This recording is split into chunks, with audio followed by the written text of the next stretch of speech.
नमस्कार। YouTube के online channel पर आपका स्वागत है और हम अपने क्वेश्चन सीरीज़ के बारे में आगे बढ़ते जा रहे हैं लगातार। और आज जो हमारा सीरीज़ का सिस्टम रहेगा वो 151 से 180 तक का रहेगा। तो आप पिछले सीरीज़ में जो क्वेश्चन मैंने सॉल्व कराए हैं उनको भी देखिए और हमारे साथ आगे भी बने रहिए। चलते हैं हमारा क्वेश्चन। देखिए पहला क्वेश्चन क्या कह रहा है कि 1 मीटर लंबा तार, ठीक है, चुंबकीय क्षेत्र के लंबवत स्थित है। 1 मीटर लंबा तार है, ठीक है। उस तार की लंबाई दे रखी है L बराबर अपने को 1 मीटर, चुंबकीय क्षेत्र के लंबवत स्थित है और B का मान, चुंबकीय तीव्रता का मान 0.98 टेस्ला है, ठीक है। और इसका जो भार है यानी कि mg बराबर कितना दे रखा है अपने को 1 किलोग्राम।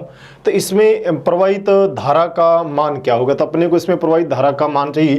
देखिए फॉर्मूला जो होता है F बराबर फॉर्मूला होता है ILB। तो I बराबर आ जाएगा F बटे में जो है I इंटू B।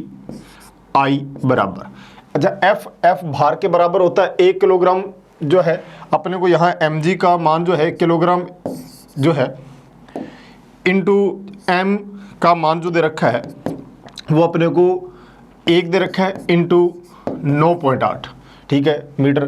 तो यहाँ पर हो जाएगा 9.8 बटे में I का मान जो है अपने पास I का मान L कितना दे रखा है अपने को 1 इंटू B का मान कितना दे रखा है 0.98। तो I बराबर आ जाएगा अपने पास 10 एम्पियर। तो यहाँ पर अपने पास जो धारा का मान आएगा वो कितना आएगा 10 एम्पियर आएगा। mg जो है ये उसका भार है और भार एक प्रकार का बल होता है, यानी कि ये मान किस में आएगा न्यूटन में। तो इस प्रकार से अपने को 1 मीटर लंबे तार चुंबकीय क्षेत्र के लंबवत दे रखा है ILB sin 90 का मान मैंने 1 रख लिया क्योंकि लंबवत दे रखा था अपने को। तो ये हमारा क्वेश्चन नंबर 151 था। न्यूटन की गति का द्वितीय नियम किसकी मापना करता है? देखिए न्यूटन की गति का दूसरा नियम जब पढ़ते हैं तो F बराबर अपने क्या पढ़ते हैं, न्यूटन की गति के जो अपने नियम पढ़ते हैं तो दूसरा नियम में अपने पढ़ते हैं कि किसी वस्तु के संवेग में परिवर्तन की दर उसके बल के बराबर होती है। जो लगाया गया बाह्य बल है उसके बराबर होती है। बाह्य बल में जितना ज़्यादा परिवर्तन, जो बाह्य बल जितना ज़्यादा लगाओगे संवेग में परिवर्तन की दर उतनी ही ज़्यादा होगी। तो यहाँ अपने से किसका मापन करता है, किसका मापन करता है वो बल का। तो बल के द्वारा हम यहाँ माप सकते हैं। निम्न में से किसका दृष्टि क्षेत्र अधिकतम होता है? दृष्टि क्षेत्र का मतलब होता है कि ज़्यादा एरिया को वो देख सके, ठीक है। हमें सारे दर्पण बात कर रखा है तो किसका ज़्यादा एरिया को देखने का होता है? तो देखिए हम गाड़ी के जब अब गाड़ी चलाते हैं तो पीछे आने वाली गाड़ियों को देखने के लिए हम उत्तल दर्पण का यूज़ करते हैं। उत्तल दर्पण जो है उसकी जो कर्व है, इस प्रकार से कर्व है उसकी सतह में, तो कर्व से वो क्या करता है कि ज़्यादा एरिया को वो देख सकता है। ये उत्तल दर्पण है आपका, ठीक है। अंदर तो इस प्रकार से पॉलिश किया हुआ है, ज़्यादा जो एरिया से आने वाली किरणों को वो देख सकता है, ठीक है। ज़्यादा एरिया से आने वाली किरणों को वो देख सकता है। तो इस प्रकार से दृष्टिप्रकाश होता है उत्तल दर्पण की क्या होती है, ज़्यादा होती है। चलिए आगे बढ़ते हैं। लाइमन श्रेणी तथा बामर श्रेणी की प्रथम रेखा की तरंगदैर्ध्य का अनुपात क्या होगा? लाइमन सीरीज और बामर सीरीज।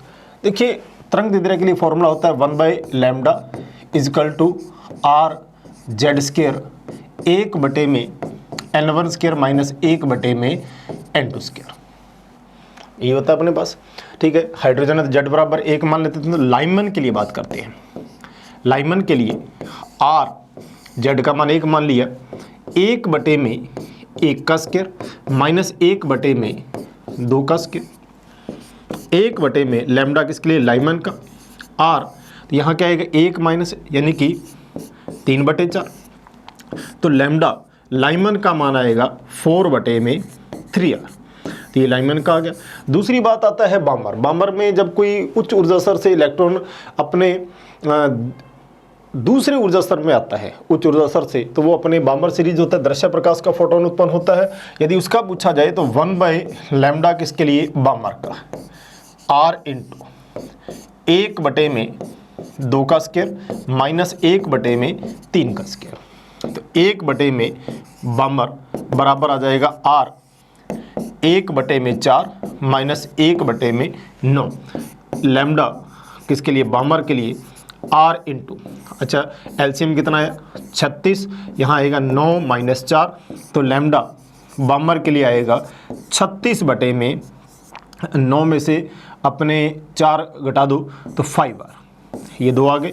अब अपने से पूछा क्या है, इन दोनों का अनुपात पूछा है। देखिए इन दोनों का अनुपात लेने के लिए सबसे पहले हमारे पास लैम्डा लाइमन के लिए आ गया 4/3r, लैम्डा बामर के लिए आ गया अपने पास 36/5r, लैम्डा लाइमन बटे में लैम्डा बामर, ठीक है। ऊपर कितना आएगा 4/3r, बटे में आएगा 36/5r, करो सॉल्व, 3r इंटू 5r बटे में 36, r से r कैंसिल आउट हो गया, ये इससे कट गया जो है 36 से, तो कितना कटेगा 9 पर, तो हमारे पास आ गया 5/, ठीक है 27, 3 को मल्टीप्लाई कर दिया, यानी कि रेशो रहेगा 5:27 का लैम्डा लाइमन और लैम्डा बामर, दोनों का जो रेशो रहेगा वो 5:27 रहेगा, यानी कि हमारा ऑप्शन कौन सा आएगा, इसमें सी ऑप्शन हमारा रिजल्ट आ जाएगा, हो जाएगा, इजी था। क्वेश्चन नंबर 55, एक वस्तु का ताप केल्विन x केल्विन है, फ़ारेनहाइट में x फ़ारेनहाइट है, तो x का मान क्या होगा। देखिए कई बार अपने को कहता है कि दो तापक्रम पैमाने में उनके आंकिक मान समान है, तब हम उनका आंकिक मान का सॉल्यूशन कैसे निकालेंगे। देखिए पूरा फॉर्मूला तो ये होता है कि केल्विन माइनस 273/5 बराबर होता है फ़ारेनहाइट माइनस 32/9।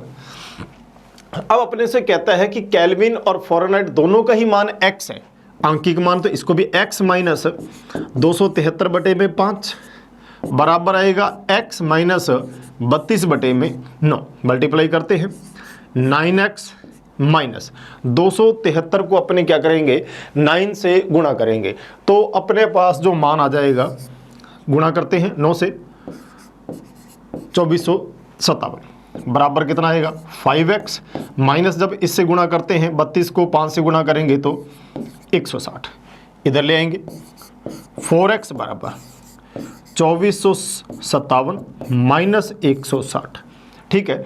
अब अपने क्या करना है, 2457 में से 160 घटाएंगे तो हमारे पास जो मान आएगा x बराबर 2297/4। अब देखो 22 में जब 2297 में 4 का भाग देंगे तो 5 पॉइंट समथिंग मान अपने पास आएगा, 500 गुणा करेंगे तो 2000, तो 574 पॉइंट यही आएगा इसका आंसर, क्योंकि जब अपने मल्टीप्लाई करें इसी रेंज में रिजल्ट आएगा, तो हमारा जो रिजल्ट आएगा 574.25। ये वो मान है जिसके लिए क्या मतलब केल्विन पैमाना और जो फ़ारेनहाइट पैमाना है दोनों में अंक समान आएगा, दोनों का अंकिक मान जो है एक जैसा ही रहेगा। अच्छा चौक कुंडली का होता है। देखिए चौक कुंडली में हमने इस प्रकार से, जब कुंडली के अंदर परिवर्तनशील धारा प्रवाहित करते हैं, तो कुंडली परिवर्तनशील धारा जब प्रवाहित होती है तो फ्लक्स में परिवर्तन होता है, और कुंडली फ्लक्स में परिवर्तन का विरोध करती है, इसमें प्रेरणीय प्रतिघात उत्पन्न हो जाता है, ठीक है। और चौक कुंडली का उपयोग जो है वो धारा रोकने के लिए, बाधा उत्पन्न करने के लिए किया जाता है, और इसमें शक्ति क्षय जो है 0 होता है, शक्ति हानि नहीं होती है इसमें। चौक कुंडली का जो प्रेरकत्व है, ठीक है, वो हमेशा ही उच्च होना चाहिए, लेकिन ये ऊर्जा की हानि ना करे, इसलिए इसका जो रेजिस्टेंस है, प्रतिरोध है, वो प्रतिरोध कैसा होना चाहिए, इसका अल्प होना चाहिए, कम होना चाहिए। तो हमारे पास जो है कहता चौक कुंडली में क्वालिटी क्या होती है, उच्च प्रेरकत्व होना चाहिए, निम्न प्रतिरोध होना चाहिए। ये बात आपको याद रखनी है कि कुंडली में क्या क्या गुण होते हैं, ये बात हमेशा आपको याद रहनी चाहिए। तो ये चौक कुंडली की क्वालिटीज है, ठीक है। चौक कुंडली के क्वालिटी के बाद फिर देखिए, कहता बर्फ पर चलते समय बचने के लिए छोटे छोटे कदम उठाने चाहिए। देखिए छोटे कदम, बड़े बड़े बर्फ के ऊपर नहीं चल सकते, अपने छोटे छोटे कदम चलता है। यहाँ कई बार अपने देखो घर में मार्बल के ऊपर पानी बिखरा होता तब भी हम छोटे छोटे कदम चलते हैं। इसका कारण क्या है? देखिए इन सारी सतह पर फ्रिक्शन का मान कम होता है, फ्रिक्शन के मान कम होता है, इसलिए हम वहां पर छोटे कदम करते हैं ताकि अविलंब का ज्यादा फर्क ना पड़े। तो यहाँ पर मेन आंसर क्या होता है कि बर्फ का घर्षण कम होता है, जिसके कारण जहां भी घर्षण कम होगा वहीं हम छोटे कदम उठाने शुरू कर देते हैं। तो इनका जो मुख्य कारण होता है बर्फ का घर्षण कम होना होता है। यदि अनुमत वोल्टेज यानी कि किसी भी बल्ब के ऊपर जो वोल्टेज है वहां की रेटेड वैल्यू जो है वो 220 वोल्ट है, ठीक है। दो बल्ब की शक्तियां दे रखी हैं। पहले बल्ब की अपने को शक्ति दे रखी है P1 बराबर 40 वाट, ठीक है। दूसरा बल्ब है उसकी शक्ति दे रखी है 60 वाट। तो इनके प्रतिरोधों का अनुपात पूछा। देखिए किसी भी बल्ब पर जो रेटेड वैल्यू होती है, जो अंकित मान होता है, उसका फॉर्मूला होता है V²/R। जिस बल्ब पर अंकित शक्ति का मान ज्यादा होता है उसके फिलामेंट का प्रतिरोध कम होता है, ये होता है। अब आपने को यहां पूछा हुआ दोनों की शक्ति का, तो P1 में हमें ये पूछा हुआ है यहां पर कि दोनों के प्रतिरोधों का अनुपात क्या होगा। देखिए व्युत्क्रम अनुपाती है, R1/R2 बराबर आ जाएगा P2 में P1। अच्छा P2 कितना है? 60/40, ठीक है, यानी कि 1.5। इसने तो 1.5 में नहीं दिया, इसने अनुपात ही पूछा है। तो अनुपात कितना आ जाएगा अपने पास? 3/2, यानी कि 3:2 हमारा आंसर रहेगा इसका। तो 3:2 इसका अनुपात आ जाएगा। तो इसके अंदर जो प्रतिरोध है उनका अनुपात क्या होगा हमने निकाल लिया। दिए गए समीकरण वैन डर वाल्स समीकरण दे रखा है P + A/V², V - B बराबर कांस्टेंट। A का मात्रक क्या होगा? देखिए अपने को A का मात्रक पूछा है, ठीक है। A का मात्रक कैसे निकालेंगे? सबसे पहले तो देखिए A/V², ये क्या है? दाब है। और दाब देखो जोड़ हमेशा समान राशियों में होता है।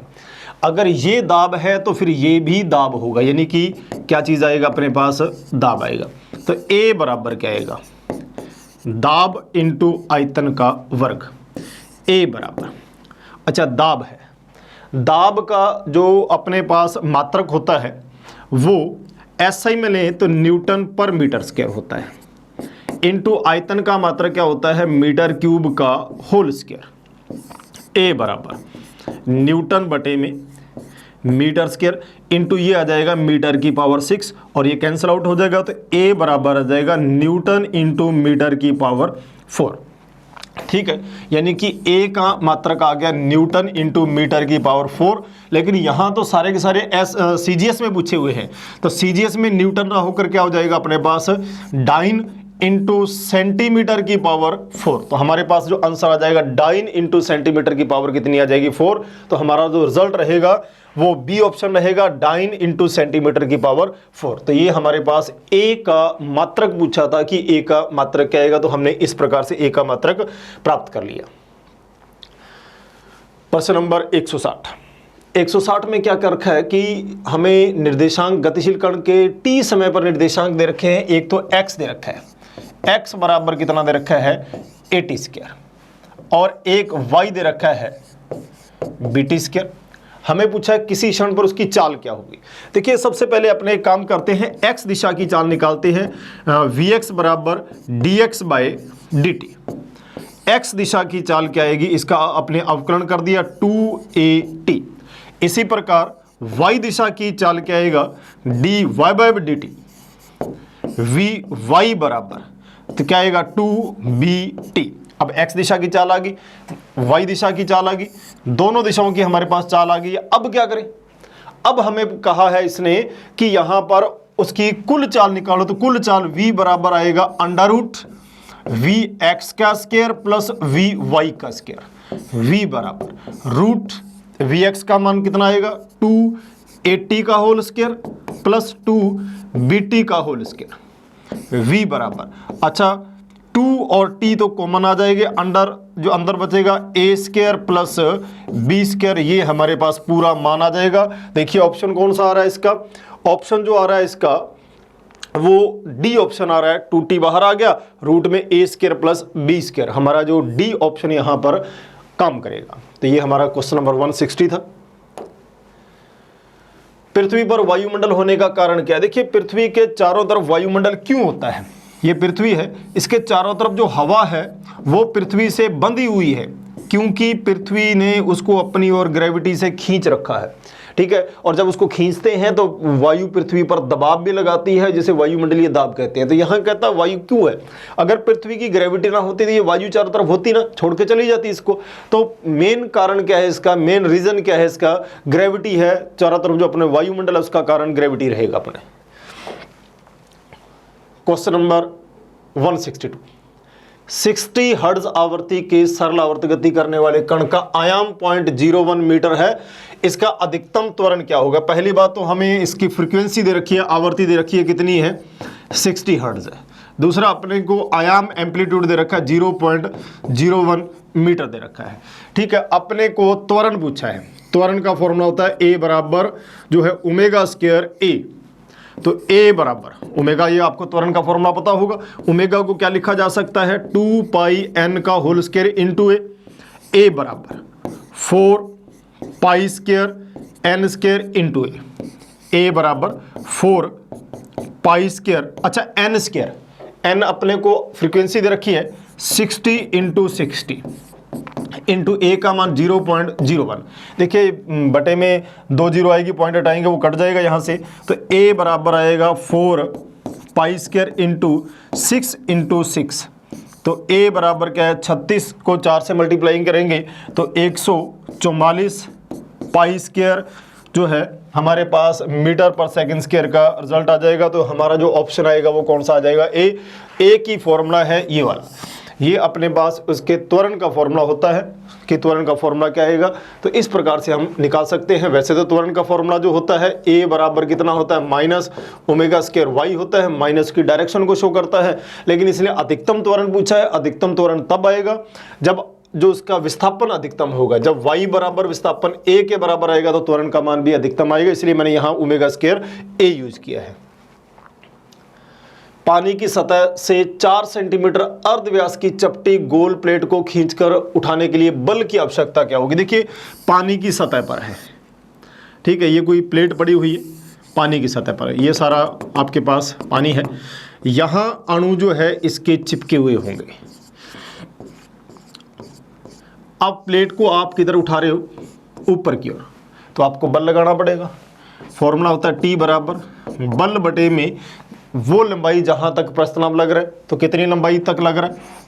2 पाई r। तो F बराबर आ जाएगा 2 पाई r इंटू टी। F बराबर 2 पाई इंटू r।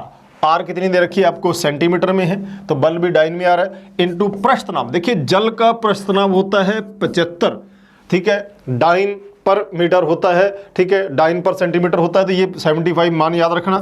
तो कितना आ जाएगा अपने पास? 10, इसे गुना किया तो 750 पाई, ठीक है। तो अपने पास जो मान आ जाएगा, अपने मान वो 750 पाई इंटू जो मान आ जाएगा वो किस में आएगा? डाइन। तो 750 हमारा ऑप्शन आएगा डी। पाई साथ में आएगा क्योंकि पाई को अभी मैंने सॉल्व नहीं किया। चलिए आगे बढ़ते हैं। दृढ़ पिंड की घूर्णन गति में गति के पिंड के सभी कण समान रेखीय चाल से, समान कोणीय चाल से चलते हैं। समान रेखीय चाल परंतु भिन्न भिन्न कोणीय चाल से चलते हैं। भिन्न भिन्न रेखीय चाल परंतु समान कोणीय चाल से चलते हैं। भिन्न भिन्न रेखीय चाल व भिन्न भिन्न कोणीय चाल से। आपसे दो चीजों के बारे में पूछा गया है, एक तो उसके लीनियर वेलोसिटी यानी कि रेखीय वेग v, और एक एंगुलर वेलोसिटी यानी कि ओमेगा, दोनों के बारे में पूछा गया है कि दोनों के लिए क्या मानेगा। देखिए जब कोई वृत्ताकार पथ पे या कहीं भी चक्कर लगाता है तो ये मान लो एक कण है और एक ये कण है। कुछ समय बाद ये यहाँ पहुँच गए, ये कण यहाँ पहुँच जाएगा और ये कण यहाँ पहुँच जाएगा। ये इतनी दूरी तय करके यहाँ जाएगा और ये इतनी दूरी तय करके यहाँ जाएगा। पहली बात तो दोनों कण ने समान कोण तय किया है, इसलिए दोनों का ओमेगा जो है वो क्या रहेगा? समान रहेगा। कोणीय वेग दोनों का समान रहेगा। अब रही दोनों की रेखीय चाल, ये भी v है, ये भी v है। तो v बराबर क्या होता है? Omega r।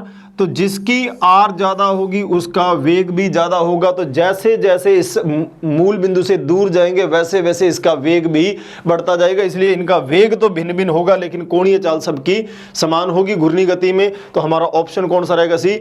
कौन सा? भिन्न भिन्न रेखीय चाल, परंतु कोणीय चाल कैसी रहेगी? इसकी समान रहेगी।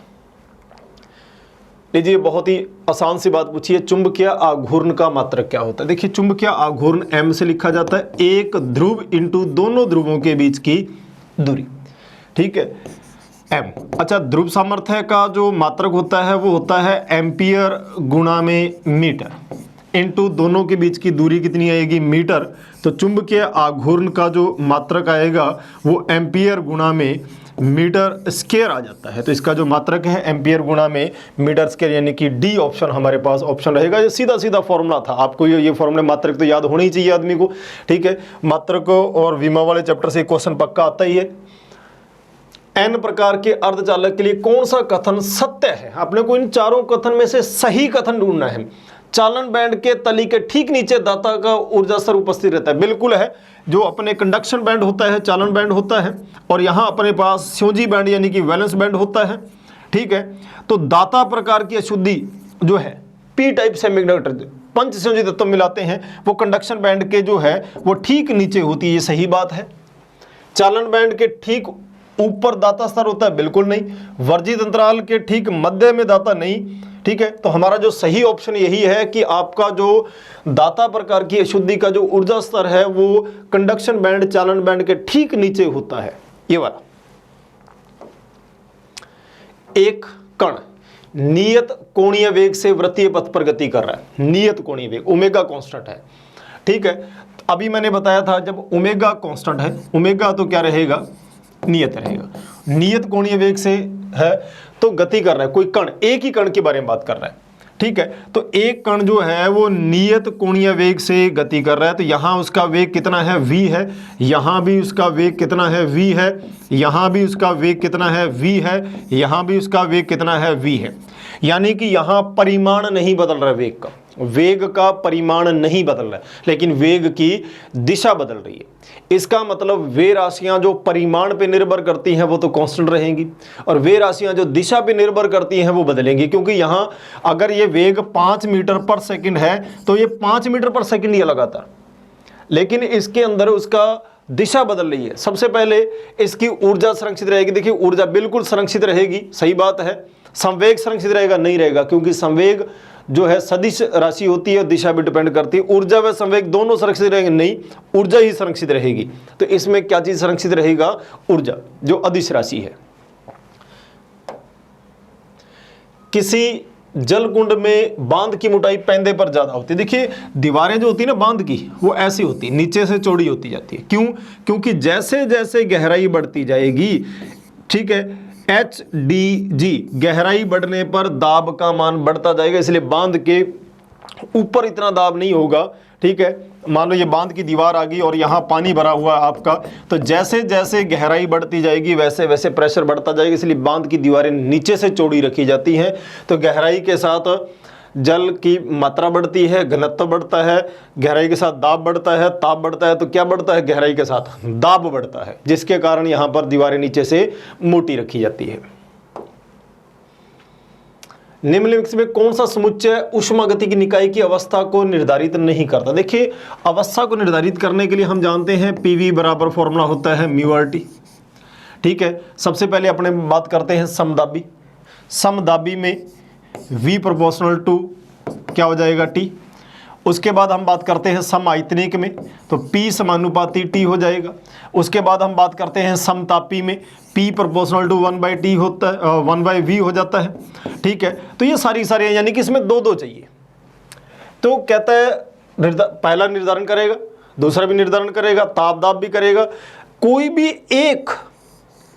एक से दाब आयतन या ताप, एक से उष्ण निर्धारण नहीं होता। कम से कम कितने चाहिए आपके? 3 राशियों में से आप 2 को नियत रखोगे, ठीक है, 1 को नियत रखोगे, तो 2 राशियों का आपस में संबंध लेके आप, भाई 3 राशियां हैं, कौन सी? P V और T, जिसे ऊष्मागतिक चर कहते हैं, इन तीनों में से एक राशि को कांस्टेंट करके दो का संबंध बना के आप बात करते हो, भी समदाबी है या समतापी है या कैसी है, ठीक है। लेकिन वो कहता है कि आप एक ही राशि ले लो, एक राशि से निर्धारण नहीं किया जा सकता, तो ये ऊष्मागतिक जो है प्रक्रम है अवस्था को निर्धारित नहीं करता। एक प्रकाश की द्वैत प्रकृति प्रदर्शित होती है। देखिए पहली बात तो फोटो इलेक्ट्रिक इफेक्ट में द्वैत प्रकृति प्रदर्शित होती है, अपवर्तन और व्यतिकरण में नहीं होती है। विवर्तन और परावर्तन विवर्तन में होती है, परावर्तन में नहीं होती। विवर्तन एवं प्रकाश का बिल्कुल, विवर्तन में हमने देखिए डेविसन जर्मर ने, आपने याद करो, वहाँ इलेक्ट्रॉन पुंज को आपने निकल क्रिस्टल पर आपतित करके इलेक्ट्रॉनों का विवर्तन प्राप्त किया था। इसलिए विवर्तन और डी ब्रोगली की जो बात थी उसकी सत्यता की थी कि प्रत्येक कण के साथ तरंग के गुण होते हैं, तो यानी कि जो द्वैत प्रकृति है वो विवर्तन प्रदर्शित करता है और फोटो इलेक्ट्रिक इफेक्ट तो प्रदर्शित करता ही है। तो कौन कौन से गुण जो है द्वैत प्रकृति को प्रदर्शित करते हैं? फोटो इलेक्ट्रिक इफेक्ट और विवर्तन। इसमें परावर्तन नहीं कर रहा है, इसमें व्यतिकरण और नहीं कर रहा है, ठीक है, तो उसमें सिर्फ एक ही था। तो इस प्रकार से हमें यह पूछा हुआ है। लंबे सीधे तार के कारण किसी बिंदु पर चुंबकीय क्षेत्र, देखिए सीधे लंबे तार के कारण चुंबकीय तीव्रता का फॉर्मूला होता है B बराबर म्यू नॉट I बटे में 2πr, यानी कि B समानुपाती 1/r। चुंबकीय तीव्रता किसी भी तार के कारण दूरी के व्युत्क्रमानुपाती होती है, दूरी के अनुक्रमानुपाती नहीं, तार से दूरी के व्युत्क्रमानुपाती, बिल्कुल दूरी के व्युत्क्रमानुपाती होती है। ये क्वेश्चन सीधे सीधे क्वेश्चन है। पदार्थ की तीनों अवस्थाएं एक साथ रह सकती है, उसे किस नाम से जानते हैं? उसको त्रिक बिंदु कहते हैं। यहाँ ठोस, द्रव और गैस तीनों अवस्थाएं एक साथ रहती है और त्रिक बिंदु कहते हैं। और जल के लिए त्रिक बिंदु कितना होता है? 273.16 केल्विन जो है वो जल का त्रिक बिंदु होता है। यहाँ पर ठोस, द्रव और गैस तीनों अवस्थाएं एक साथ पाई जाती हैं, उसको अपने किस नाम से जानते हैं? त्रिक बिंदु के नाम से जानते हैं। क्वेश्चन नंबर 173 छड़ दिखाई गई है, इसका ऊष्मीय चालकता गुणांक K1 और इसका K2 है, ठीक है। संयुक्त प्लेट बनाई जाती है, समान मोटाई की है, तो हमें समान लंबाई की भी है, ठीक है। तो ऊष्मीय चालकता गुणांक क्या है? देखिए इसका ऊष्मीय चालकता गुणांक अपने इसकी लंबाई भी L, इसकी लंबाई भी L, इसकी मोटाई A और इसकी मोटाई भी A मान लेते हैं। श्रेणी क्रम में ऊष्मीय प्रतिरोध R बराबर आप जानते हैं R1 प्लस R2 होता है।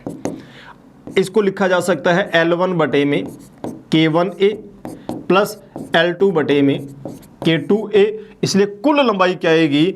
L1 प्लस L2 बटे में K, कौन सा? सीरीज कॉम्बिनेशन, श्रेणी क्रम है, इनटू A। अब जो कटता है पहले वो तो काटें, क्या कुछ कट गया?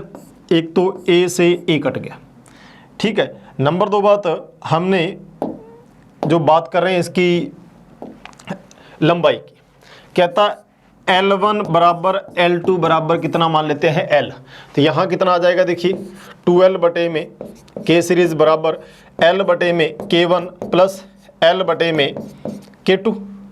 तो L भी कट गया इससे, तो K 2 बटे में बराबर क्या आएगा? 1 बटे में K1 प्लस 1 बटे में K2, या K सीरीज बराबर आ जाएगा 2 K1 K2 बटे में K1 प्लस K2। तो इस प्रकार से हम मान निकाल सकते हैं, ठीक है। तो इसका मान कितना आएगा? तो ये हमारे पास मान आ गया। तो फॉर्मूला कौन सा आएगा? 2K1 K2 बटे में K1 प्लस K2, श्रेणी क्रम में है, मोटाइयां समान मानी हुई हैं, और ये फॉर्मूला आपको डायरेक्ट याद ही रखना है। ये फॉर्मूला आपको वैसे भी याद ही रखना है, इसको बार बार आप बना के नहीं देखोगे। एक इलेक्ट्रॉन तथा एक फोटोन की तरंग दैर्ध्य समान है। देखिए लैम्डा बराबर होता है H/P, दोनों का लैम्डा क्या है? समान है। देखिए लैम्डा समान है, H ऑलरेडी सबके लिए बराबर होता है, तो इसका मतलब P भी क्या होगा? समान होगा। P का मतलब होता है संवेग। तो क्या कहता है? इलेक्ट्रॉन और फोटोन की तरंग दैर्ध्य जो है वो संचरित होती है। इसका अर्थ क्या है? दोनों का संवेग भी समान है, क्योंकि अगर लैम्डा समान है तो P भी दोनों के लिए समान होगा। किसी पदार्थ के घनत्व में वृद्धि होने पर यंग गुणांक का मान क्या? देखिए जैसे जैसे डेंसिटी बढ़ती जाती है वैसे वैसे यंग गुणांक का मान भी बढ़ता जाता है, ठीक है। सघनता या घनत्व बढ़ने से यंग गुणांक हमेशा बढ़ता है। तो ये हमारा क्वेश्चन नंबर 175 का आंसर था। L लंबाई की एक समान तार का व्यास D है, प्रतिरोध R है। चलिए हमने तार के बारे में बताया, आर बराबर फॉर्मूला होता है रो एल बटे में ए, ठीक है। आर बराबर हो गया रो एल बटे में ए को लिखा जा सकता है पाई आर स्क्वायर। नंबर 2 बात क्या कहता है, दूसरी तार का व्यास दुगना है, व्यास दुगना है तो त्रिज्या भी दुगनी है, लंबाई 4 गुनी है, तो उसका प्रतिरोध कितना होगा। दूसरी तार का आर डैश बराबर रो, लंबाई 4 गुनी है तो 4L बटे में पाई इंटू त्रिज्या दुगनी होगी 2R का स्क्वायर। देखिए यहां वर्क करूंगा 4 ऊपर से कट जाएगा तो आर डैश बराबर क्या आएगा, रो एल बटे में पाई आर स्क्वायर ही बचेगा, जो कि पहले वाले प्रतिरोध के बराबर है। इसका मतलब यहां प्रतिरोध अपरिवर्तित रहने वाला है। 176 का जो आंसर आ जाता है। 170, दो आवेश एक दूसरे से d दूरी पर है। दो आवेशों के बीच की दूरी कितनी दे रखी है अपने को, ये मान लो q1 है और ये दूसरा q2 है, और इनके बीच की दूरी कितनी है, d है।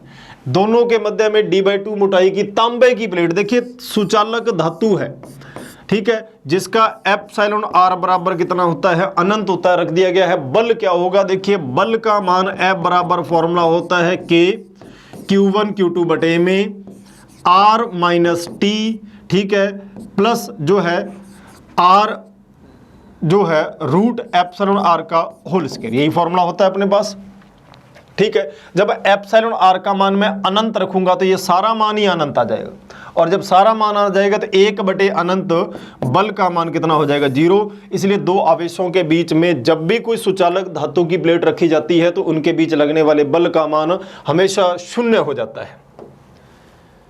क्वेश्चन नंबर 178, आवेश दे रखे 20 कूलम आवेश को बिंदु ए से बी तक 0.2 मीटर तक ले जाने में कार्य कितना हो रहा है, 2 जूल। विभवांतर पूछा है। देखिए विभवांतर होता है एकांक आवेश के लिए किए गए कार्य को विभव या विभवांतर कहते हैं। तो कार्य कितना किया आपने, 2 जूल। कितने आवेश के लिए, 20 कूलम के लिए, 2 जूल 20 कूलम, ठीक है। V बराबर जब इसको सॉल्व करोगे तो कितना आएगा, 0.1 जो है जूल पर कूलम यानी कि वोल्ट। तो हमारा जो आंसर रहेगा वो कितना आएगा, 0.1 आ जाएगा। वायुयान की चाल ध्वनि की चाल से अधिक हो जाती है। कोई फाइटर प्लेन है, उसकी रफ्तार जो है ध्वनि से धमाका सुनाई देता है, ठीक है। इसका कारण क्या है, देखिए जब कोई वायुयान की रफ्तार v साउंड से ज़्यादा हो जाती है तो ध्वनि पीछे इस रूप से शंकुनुमा आकृति में आ जाती है, और इस प्रकार से उसका अध्यारोपण होता है कि वो शॉक वेव यानी कि प्रघाती तरंगों का रूप धारण कर लेती है और हमें तेज धमाका सुनाई देता है जब कोई, और ऐसे प्लेन को अपने जो है जो जिनकी रफ्तार जो है ध्वनि से ज़्यादा हो जाती है उन्हें सुपरसोनिक कहते हैं। और किसी वायुयान की रफ्तार ध्वनि से कितने गुना ज़्यादा है इसको अपने मैक नंबर से नोटिस करते हैं कि अगर किसी फाइटर प्लेन का मैक नंबर 2 है इसका मतलब उसकी रफ्तार ध्वनि की चाल से दुगनी है। तो यहाँ पर हमारे पास ये शॉक वेव आती है जो धमाके की भांति सुनाई देती है। किसी कुंडली में विद्युत वाहक बल के प्रेरण के लिए चुंबकीय फ्लक्स क्या हो, देखिए जब किसी भी कुंडली में कहता विद्युत वाहक बल प्रेरित होता है तो इसके लिए जरूरी क्या है, कहता जब अपने विद्युत वाहक बल प्रेरित होता है, जब फ्लक्स बढ़ता है तब फ्लक्स में वृद्धि का विरोध होता है तो भी विद्युत वाहक बल प्रेरित होता है, जब फ्लक्स कम होता है तो कमी का विरोध होता है तब भी विद्युत वाहक बल प्रेरित होता है। इसका मतलब फ्लक्स जब बढ़ता है तब भी विद्युत वाहक बल बनेगा और कम होगा तब भी विद्युत वाहक बल बनेगा। तो इसमें ये फ्लक्स के बारे में घट भी सकता है और बढ़ भी सकता है। तो आज हमने आपके साथ कुछ क्वेश्चन डिस्कस करे हैं। तो आज हमारा जो टारगेट था वो 30 क्वेश्चन का था, हमने पूरा किया है। अगली सीरीज में हम और 30 क्वेश्चन आपके लिए लेके आएंगे। तब तक के लिए जय हिंद।